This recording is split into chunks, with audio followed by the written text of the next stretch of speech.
Hello everyone and welcome back. आज के session में हम समझने वाले हैं कि what are exactly phases of cell division, और उसमें आज हम माइटोसिस के फेजेस को समझने वाले हैं। ओके, सो जब हम माइटोसिस की बात करते हैं, हमको बहुत अच्छे से पता है कि वो एक टाइप का इक्वेशनल डिवीजन है। अब ये इक्वेशनल डिवीजन क्यों है? क्योंकि इसमें डॉटर सेल और मदर सेल दोनों में same amount of genetic material ही है। यानी अगर मदर सेल 2n है तो डॉटर सेल भी 2n है।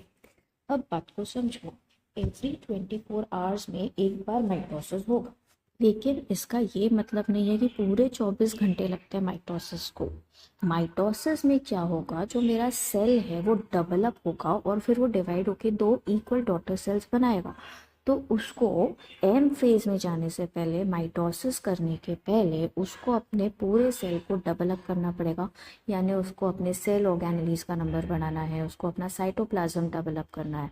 करेक्ट, यानी उसको बहुत सारी प्रिपरेशंस करनी है।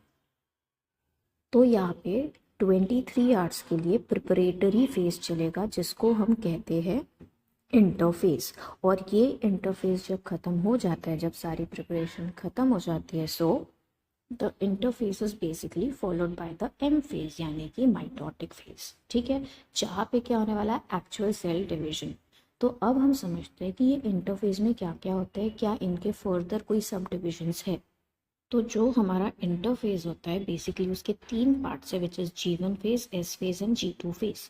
G1 का मतलब होता है ग्रोथ फेज 1, S का मतलब होता है सिंथेटिक फेज, एंड G2 का मतलब होता है ग्रोथ फेज 2। अब इन तीनों स्टेप्स में ऐसी कुछ कुछ चीज़ें होगी जिसके बाद मेरा सेल कंप्लीटली प्रिपेयर्ड रहेगा ताकि वो सेल डिवीजन अंडरगो करके माइटोसिस परफॉर्म करे। सो लेट्स अंडरस्टैंड कि इंटरफेज में होता क्या है।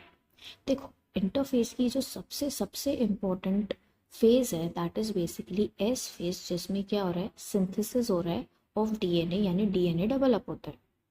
अब देखो गाइस, डीएनए बेसिकली क्या है? डीएनए एक टाइप का क्या कहेंगे हम, एक टाइप का न्यूक्लिक एसिड है। अब ये जो न्यूक्लिक एसिड है वो एक पॉलीमर है, इसका मोनोमर क्या है, न्यूक्लियोटाइड।